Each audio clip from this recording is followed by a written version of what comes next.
Welcome to the Drama-Free Living Podcast. It's Dennis and Lisa McIntee, and today we're concluding this idea of the 8 traits of a mindful leader. We've already gone through 6, Lisa, and now we're going to kind of finish it up with the last 2. And I maybe these are maybe 2 of my favorites, but I enjoy these. What's been sort of like your big takeaway from this sort of series of podcasts that we've kind of dived into? I remember when our son, I shared this story in one of the previous podcasts, when our son was playing soccer in college and he hurt his MCL and he tore it. And it come to find out after the fact, most likely he would not have torn the MCL and caused so much injury and pain if he would have been more flexible. Yeah. And if he would have been stretching his muscles more so they had more pliability rather than being so stationary. And that's part of the value of mindset shifts and being a mindful leader is it creates a more open-minded perspective. And as a result, that creates flexibility. And as a result of that, it produces less stress on us. So like with our son, if he had more flexibility, it would have created less stress on his body and there wouldn't have been the injury. And so it's really these mindset shifts, this mindfulness of a leader just keeps us from really coming up against a situation and truly being broken by it. Wow, you took mine and you said it so much. I did it. Was I eloquent? You said it so much better than me. Like I can't. Okay, you try now. No, I can't. That was awesome. Okay, so very simply, right? I think I thought I'm doing really well on some of them, but some of them not so well. I was a little bit convicted, even thinking about like not having a sense of entitlement, because I think it kind of creeps in a little bit. Right. And so certain ones I thought, wow, I'm doing really well. And then a couple of them I thought, okay, this is an area for growth. And so listen, as you kind of went through this series, we just want to encourage you, like find those 1 or 2 that you have areas of growth in and start to build a plan really around it. Yeah. So real quick, the 8 characteristics that we have so far is the first one. Our first podcast was not playing the victim and I will not delay action. Those were mindset shifts, right? And then the second podcast was I will not feel entitled and I will own my own decisions. Yeah. And then the podcast we did last week was I will own my own growth and I will serve those in my sphere of influence. And it's been really fun. So let's kind of tackle like the last 2 that we've come up about how the 8 traits of really how do you create more mindfulness, become more open-minded, and be that bendy, flexible leader so that you have like a lot of options. I think the one that I want to kind of just dive into right now is that I will use my energy to change me. Yeah, that's good. And here's what I've realized is that energy is a limited resource. And so we talk about time management, but I think what's even maybe more valuable to discuss is energy management. Because you have energy to do anything. And if you spend all of your energy trying to change someone else, you use that energy up and you don't have that energy to use to change yourself. Right. And you're really the only one that you can change. And so it's not necessarily more about time management because in a sense, Lisa, I can't control time. Right? Time just happens. I can't make 25 hours in a day. I can't make 8 days in a week. But energy is a depleting resource. It comes and it goes, and I can create more of it. So, and really, you can only manage what you can control. Yeah. Truly. And I'm not trying to change people's words, and you shouldn't say time management. I understand what we're talking about, but what's more important is how do you manage that time? Because what's really important is not about how much time you bring to something, but it's how much energy you bring to the time you have. Right. I love that. Say that again. Well, so it's not so much how much time you bring to something, but how much energy you bring to the time you have. Because, Lisa, like for me, I've discovered typically it does not take me long to get stuff done. But man, sometimes it takes me a really long time to get ready to get stuff done, right? I think about it, I spend all this time, but then the actual action sometimes takes 10 minutes, right? But I'm playing this story in my head and I'm not really using my energy in a powerful way. And a little bit, it's why we created Emotionally Intelligent, the whole course, because energy is really about emotions. Emotions create energy. Right. All of our energy is really driven by our emotions. So how do we manage this energy, manage our emotions, even things that we perceive as like not helpful, like anger, pain, or, frustration or stress? Well, how do we use that to actually fuel us forward? So let's say if you want more information about it, emotionallyintelligentcourse.com, and you can get all the information about really how to be less reactive with your emotions and really how to use your emotions to serve you and serve those around you. So this energy idea, it's a limited resource. Well, one thing that you said, it's not how much time you bring to something, it's how much energy you bring to that time. Yeah. A good example of that is that you have 2 coworkers or 2 employees, and they both are clocking in the same number of hours. Oh, wow. Yeah. And you have one that is just giving so much more time, so much more energy, so much more passion to the job that they're doing, and you have another one that's doing their job. And maybe they're not really giving the energy to the time. And that could be a result of multiple different things. I'm currently going through Working Genius by Patrick Lencioni and talking about how it could be a matter that employee is actually in the wrong seat and they're in the wrong task because they just don't have that. It takes a lot more energy for them to utilize in that time frame, that task. But it's bringing different amounts of energy and how much more fulfilling life can be, or how much more of a difference we can make in our jobs if we bring that energy to that time. And so we just want to encourage you, what are you doing to manage your energy? It is a fantastic question. I wouldn't worry about so much about managing your time, but manage your energy. Manage your time too. Yes. Both. Right? Both and. Yeah. And so another idea about this is that the greatest power, when you think about changing yourself, the greatest power a person possesses is really the power to become. Is that you were this way, but you don't have to stay that way. You can change, but it's going to take energy.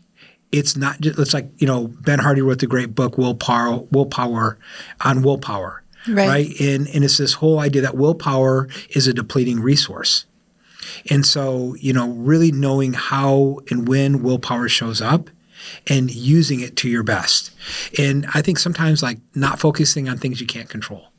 How much time do we focus and put energy on things that, gosh, at the end of the day, you really can't control that anyways, right? And this whole idea is that your returns in life are really determined by your investment of energy. So any return in life it's not necessarily, we want to spend a lot of time together, but Lisa, if I don't invest energy in our relationship, I could invest time.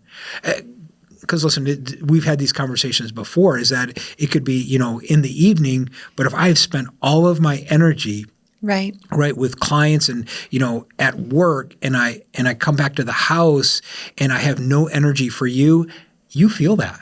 Right. I mean, you could have 6 hours for me, but if you don't have 6 hours of energy for me. Yeah. Or even last night, someone just being honest with your energy. So did a whole workshop and, it was a client that was close enough that I could drive, and took me a couple hours driving home, and I got home at 6 o'clock at night.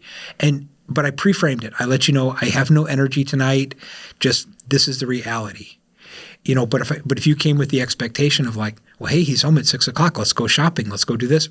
And I didn't have the energy for it. Right. But that's a really good point, is being able to express to each other, hey, I'm bringing this much energy to the table right now. Yeah. And having it a tangible, so I know that it's been a long day and you've traveled and you're coming back. And I worked all day, but I worked remotely.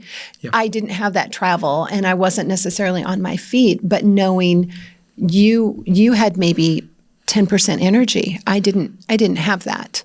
I had a whole lot of energy. So any of the responsibilities that needed to happen at home or, after work hours, I knew, okay, you had maybe 10% energy. I had 60%. Okay, so I know that I'm just going to have to do that because that's what we do. And we talked about that some in Emotionally Intelligent. Yeah, we really did. Is interacting with each other and knowing, okay, this is what I'm giving, this is how much I have to give, and how we can be collaborative together. And it's a key for collaboration, because even on teams, right? Because some days you show up and you just don't have all the energy, and that's where you need another team member. But yet you have a deadline, and you still have to fulfill that deadline. And that's the power of collaboration. collaboration, right? But if you don't know how to manage those emotions, because really they create that energy, you'll never really collaborate well. And we really need each other. So it doesn't work. It works in a marriage, but it works in every relationship. Absolutely. Yeah. And so, and Lisa, what I was thinking about this energy,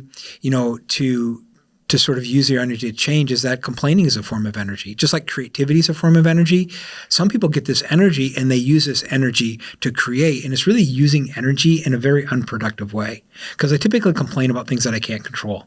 Right. And because if I can control it, why complain about it? Just go change it. Well, and you talk about complaining, and I don't know what the specific facts are, but they talk about a smile versus a frown. You talk about how much energy it takes to complain and how much energy we use in complaining. It actually requires more muscles to frown than it does to smile. Yeah, so turn your frown upside down. And don't complain, create. There you go. All right, so the next one, number 10. I love number 10. So why don't you kind of give it to us? The 10th out of the 4 podcasts, this is the next attribute of a mindful leader. I will contribute daily to the world. Interesting. I think we're done. No, go ahead. I mean, right. It's such a basic concept, but really, truly, how well do we live that? And so I grew up in Iowa, and Iowa, if you're in Iowa, it's just cornfield upon cornfield upon cornfield. Yeah. And there is a certain time that you have to prepare the soil. Yep. And then there's a certain time you have to have the corn in the ground planted by a certain date in order to work with the seasons and the heat and rain cycle to be able to produce the harvest. And we had this saying, knee high by the 4th of July. And so the corn would typically be about knee high by 4th of July. And we're like, okay, corn's doing all right. And then, come into July, beginning of August, we really start to have some amazing sweet corn. And if you have never had sweet corn from Iowa, you need to get it because it's worth a so trip. much better it is worth a trip. than any corn that you can get from the grocery store. And Lisa, it's this whole idea of sowing and reaping. It's sowing and reaping. Sowing and reaping is a law of life. It's just part of life. And this happens both in the agricultural realm and it happens in the social realm and in our day-to-day environment. And it's this concept of what you sow, you will reap, and how you sow and when you sow. Just like there is a very set plan to grow really good tasting corn. There's soil, there's time, all these different aspects. And it's also that, and it happens both positively and negatively in our social environment. It's a social rule, just like it's an agricultural rule. And people will repay in kind according to how they're treated or what other people have done for them, what another person has provided for them. And that is the concept of sowing and reaping.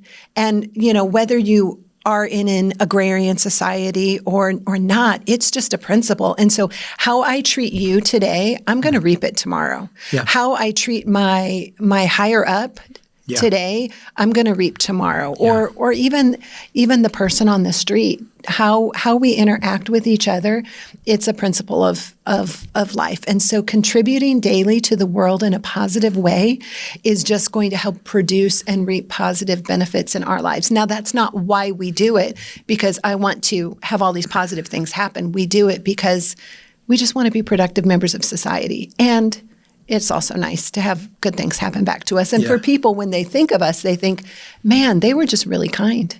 Well, Lisa, and you and I have talked about this before, not on a podcast, but just, even in all of our relationships, we always want to be the biggest giver, right? We step back and we go, okay, well, how can we serve them? How can we bless them? What do we have? Not, money, yes, but also our talent, our time, our treasure.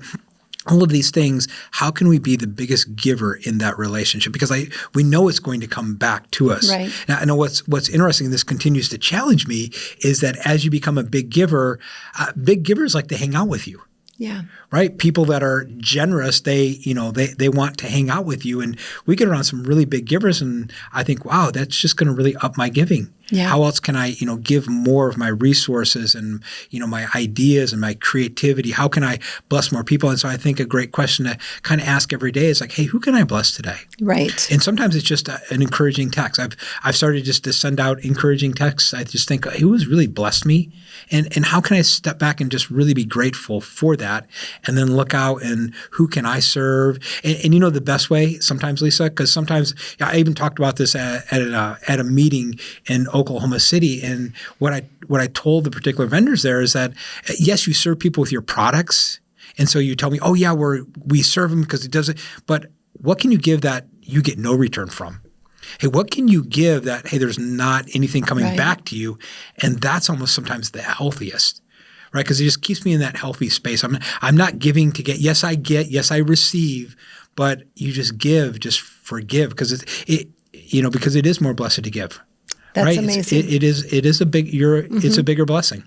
Yes, absolutely. And what's interesting is all rewards are based on contribution. So, you think about this propels people for opportunities for growth.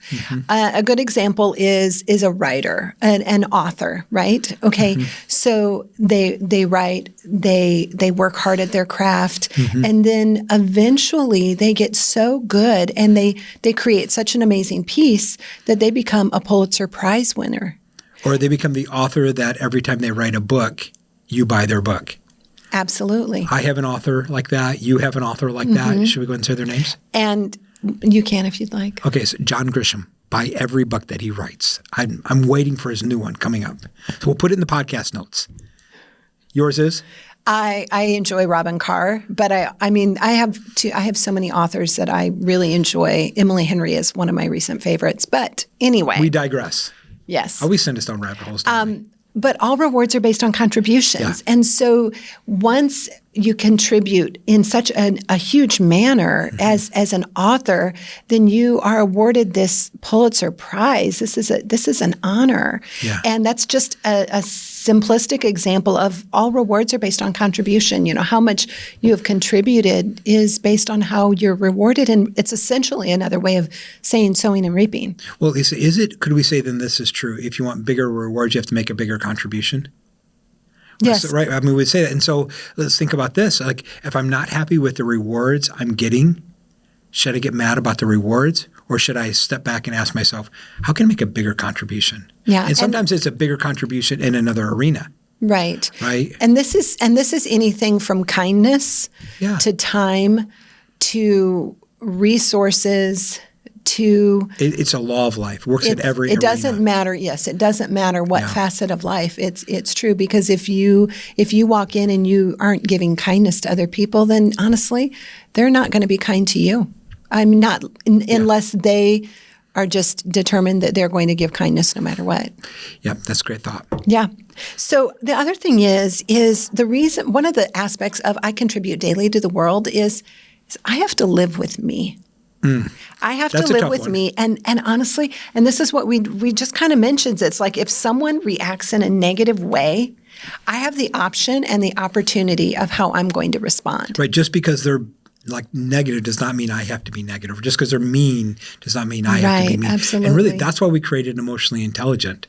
Right. So if you want information, we really talk about like how do you not allow those things to affect you and you still show up healthy. So it's emotionallyintelligentcourse.com, and we'll put that in the podcast notes for you. Absolutely. And it helps me be able to show up in a way that maybe wasn't given to me. And so I'm not going to reciprocate that negative experience that I just had. I'm going to reciprocate with kindness, or I'm going to reciprocate with joy, because I've just decided I have to live with me and I am going to spread joy wherever I go, because I don't want to live in this gross negativity. Yeah, because I think every day you got to get up and look in the mirror and just be happy with you. I think that's really true success, right? Is like get up in the mirror and be happy with you, look at yourself and like who you're becoming. and, be happy with the person that you're becoming and what you're giving and how you're contributing. Absolutely. And then another part of it is I contribute daily to the world because I'm a solution for someone. It's like my skills, my gifts, my abilities, they're somebody's answer, somebody out there. And someone's looking for you. Somebody's looking for me. And oftentimes we do get paid for the solution that we provide, but also there's people that it'll never be a financial interaction and never be a financial transaction. It will be somebody just needs a smile today. Someone needs a creative idea. Somebody needs encouragement that, hey, it's going to be okay with what's going on with their kids. They can keep going. Just keep loving them. Keep looking for resources. And when you try to meet every need, you rob someone else of their skill and their ability to make a contribution. Yeah, at least I think this really, if one thing really embodies you is this whole idea, and I've learned this from you, is that you always want to make every situation or every person better than when you found it. I mean, it even goes down to a hotel room. Yeah, because I tend to, let's just be honest, right? In a hotel room, I'm leaving and I'm like, the towels are on the floor, the things are everywhere. And I'm like, the cleaners will pick it up. It's like, we're paying for the hotel and you're tidying up the hotel room, right? Because it's like, you want to make things better than when you. I want to make their job easier. Yeah. And even if we're at the grocery store and you're so kind to tellers and cashiers and you just want to make their day a little bit brighter. And sometimes, just to be honest, I'm not even thinking about them. I'm like, let's make the transaction. I got 10 other things I'm doing.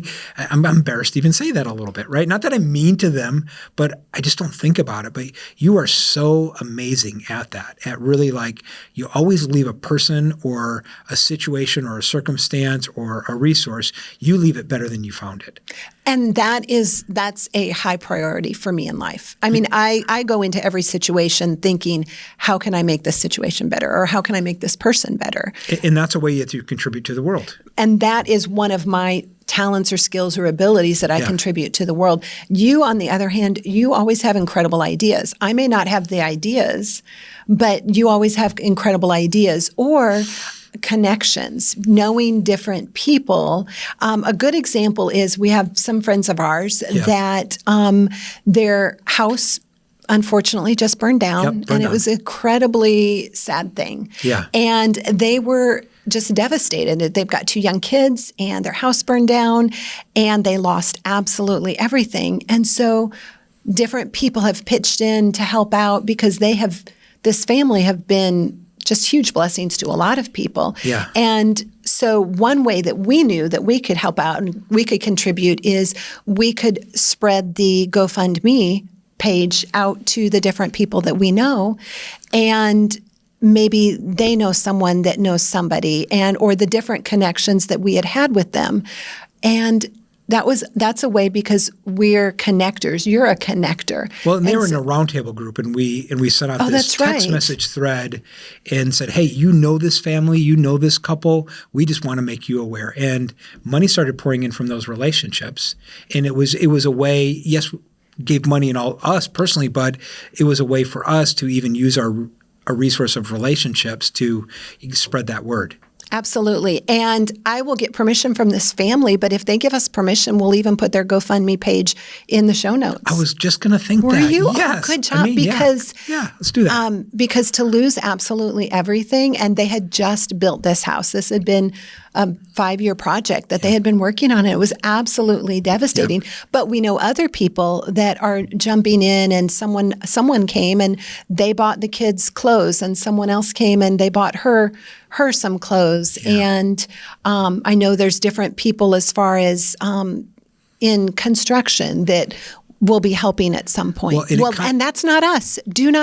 I can handle a hammer, but don't ask me to do any electrical. Yeah, and so Lisa, I think that the key point here is that how can you best contribute, right? And whatever that is, that skill, that ability, that talent, how can you best contribute to people around you and almost make contribution the goal, not the reward? Almost like make your contribution bigger than the reward that you receive, right? Make that contribution bigger than what you receive. Yeah, and that's when, but if we were the ones that were trying to meet every single need, Not gonna we happen. would be robbing someone else of their opportunity to serve. So we're not going to go and try to run the electrical, or we're not going to It'd be a mess. It would be an absolute mess. Let someone else that's their gift, because I'm going to stick with what I'm able to do and my gifts and talents. And that's how I'm contributing to the world. Yeah. And it's completely different than how you contribute. So you don't ever want to look at how someone's contributing and what they're doing and think, wow, compare yourself they're with doing them. so much more than I am. That's not how it works.